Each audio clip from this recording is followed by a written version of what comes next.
You'll soon find out I'm not an expert at this YouTube business, but please bear with me. I've got something important to say to you.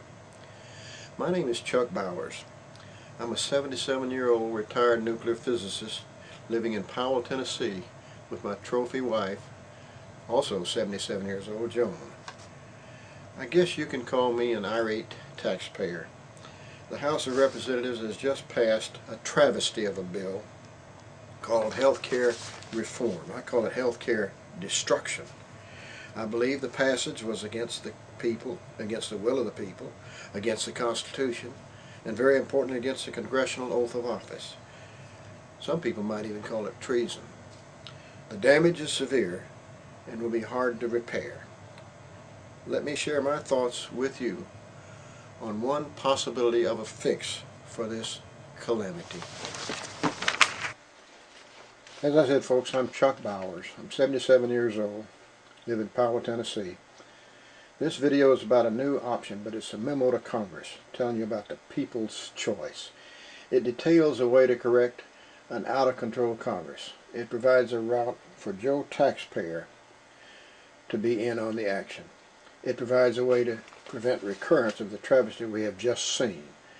It invites the taxpayers' critique and comments. It identifies resources and communication channels to get this thing done.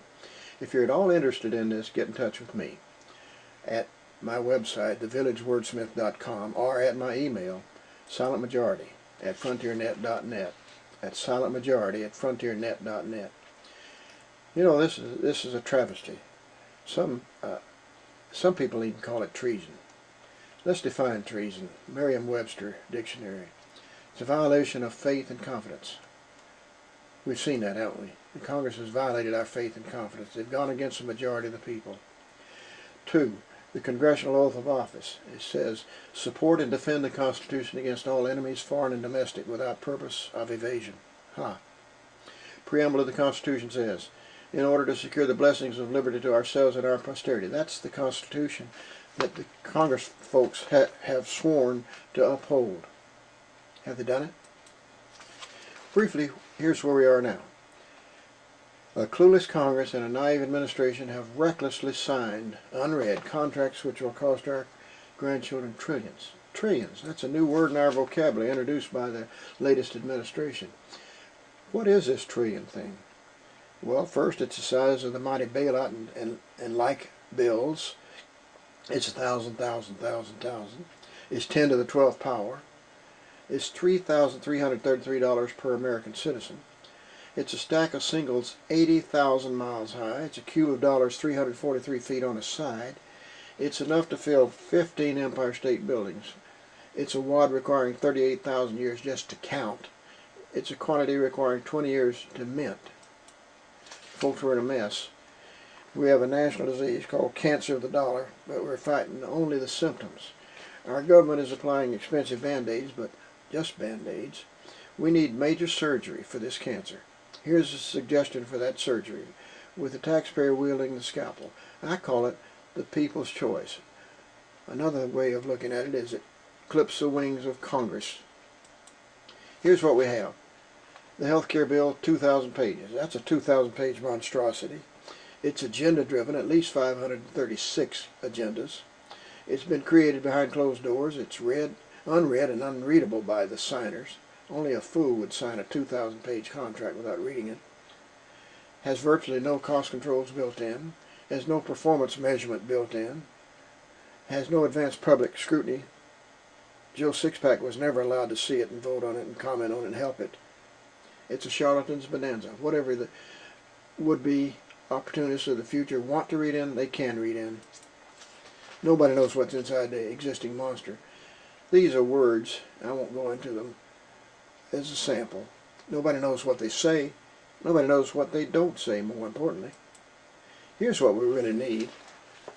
A 1-inch high, 100-page document created outside of Congress, limited in size and format, with prohibited no earmarks, no dead of night changes.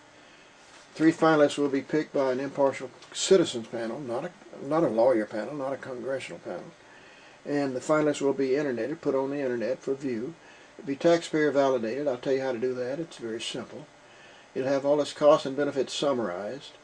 Have defined milestones right in the plan. If we don't meet them by performance measurement, the bill will be terminated, or parts of it will be terminated automatically. Let's compare what we've got. The U.S. Constitution is only 4,500 words. It's been read and studied by billions. It's simple, transparent, and understandable by all. Current and pending legislative bills, including the health care bill, is 500,000 words, read and understood by no one, but signed by a lot of idiots.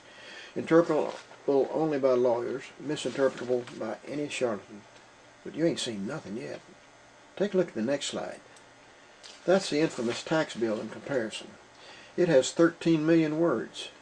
It would take the average reader 1,600 hours to read, just to read, much less comprehend. Nobody can understand it.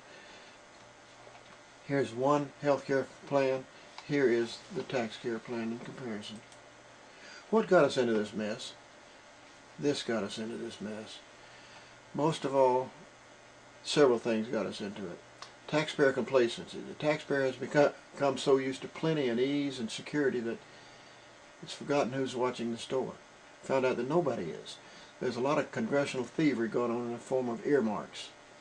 There's an awful lot of administrative ineptitude. The current administration is immature, immoral, unfocused, and unaware.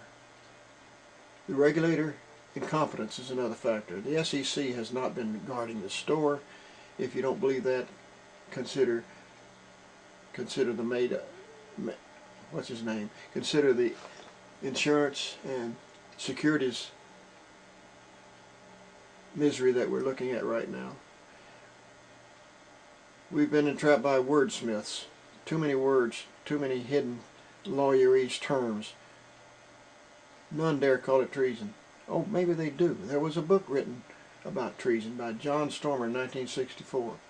He talked about the stealing of the U.S. presidency. He'd mentioned warning signs which included textbook revisions, class hatred, anti-free enterprise movements, and the intentional erosion of academic achievement, such as no A's, B's, or C's, and internationalism versus patriotism. Sound familiar? Is familiar. How can we undo this mess we're in? First, we start with health care reform. Recall and freeze all current drafts of this abomination. Then, using existing channels and laws, announce a major solicitation to all qualified bidders in the land, all major companies who are capable of such an undertaking. Let them do it at their expense. Let them come up with a health care plan that's workable.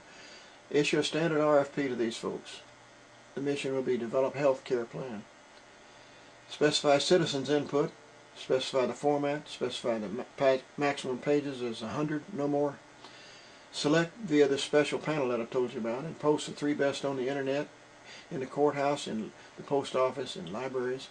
Modify the tax forms to allow voting directly by the taxpayer. Have the IRS program its computers to weight each vote by the amount of taxes, the actual amount of taxes paid by that taxpayer during that year. Award a large contract for implementation, ensure performance measurement, and then eventually expand it to all lawmaking. Where do we go from here? I don't know. My chances are slim and none. That's what I give the probability of success of this idea. Way back in history, Diogenes spent his days walking the streets of Athens with a lighted lantern, looking for one honest man. He never found one. We need a modern-day Diogenes to lead our search, to help us find one honest man. Is there one honest, courageous man or woman who will please step forward and help us implement the people's choice? Your white horse waits. We've got to kill the bill. We've got to kill the recurrence of future similar bills. Let's talk about it. Remember, start with health care. Limit bills to 100 pages maximum with specified format.